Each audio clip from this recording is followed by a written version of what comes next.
जदि आपणकर विवाह हो पारुना तेबे करंतु एही उपाय खूब शीघ्र हेबो विवाह।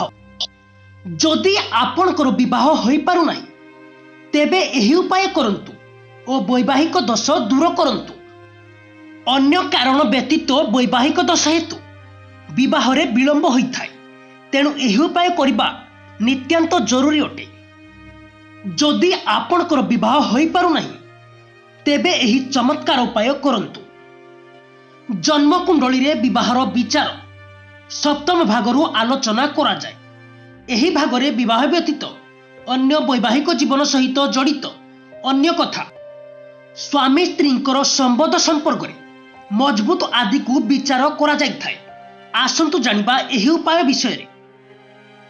जेउ युवक युवती मानकर विवाह होई पारु नाही सेमाने उत्तर बा पश्चिम दिगरे थिबा घरे रहिबा उचित।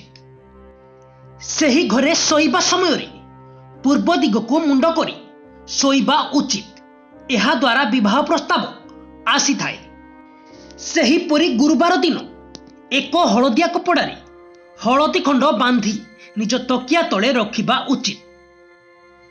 जदि पुओ बा झियो अश्वत्थ वृक्ष मूल 13 दिन पर्यंत जल चढ़ाइबे तेबे विवाह संबंध समस्या दूर होइथाए।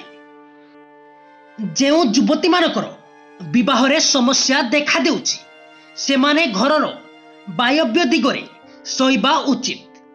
अविवाहित युवक युवती माने जेउ घरे काम अधूरा होइथिबो अर्थात घर मरामती और रंग काम आदि अधा होइथिबो सेही घरे न रहिबा उचित। अनेक थर युवक युवती माने मध्य विवाह पाई राजी होंती नहीं, तेबे सेमाने रहिथिबा घरे उत्तर दिगरे जेउ युवती मानकर विवाह हेउ नाही सेमानको बेडरूम ओ कबाट रंग गोलापी फिका हलदिया बा धला रंग हबा उचित। एथिरे स्थिति परिवर्तन हेबो। एहा व्यतीत निज रूम रे पूर्वोत्तर दिगरे जल भर्ती पात्र रखिबा उचित। कुआरी कन्या माने शीघ्र विवाह करिबा पाई गुरुवार दिन व्रत पालन करंतु।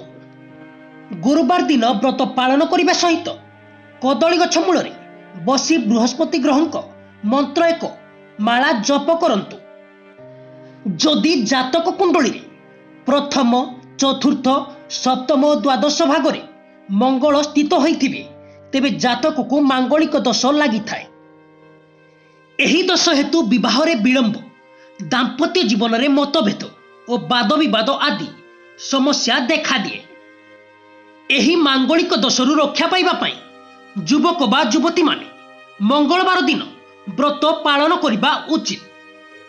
मंगल ग्रहंक मंत्र जप करंतु एवं एहा सह मंगलवार दिन हनुमान को दर्शन करी लडु भोग दियंतु।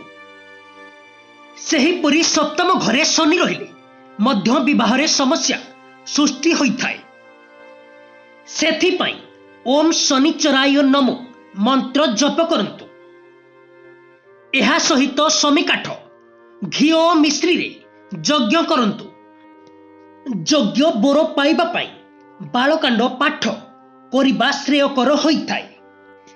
जेते बेले कन्यारो बापा विवाह पाई बरपात्र घर को जानती सेते बेले कन्या मुंडर चुटी खोला रखिबा उचित। बापा घर को फेरिबा पर्यंत खोला रखिबे। जेउ बापा माँ माने तांकर बहु सुंदरी और बुद्धिमान होइथाओ बोली भाबंती सेमाने गुरुवार दिन पुओं को आमिष खाइबारे बारण करंतु।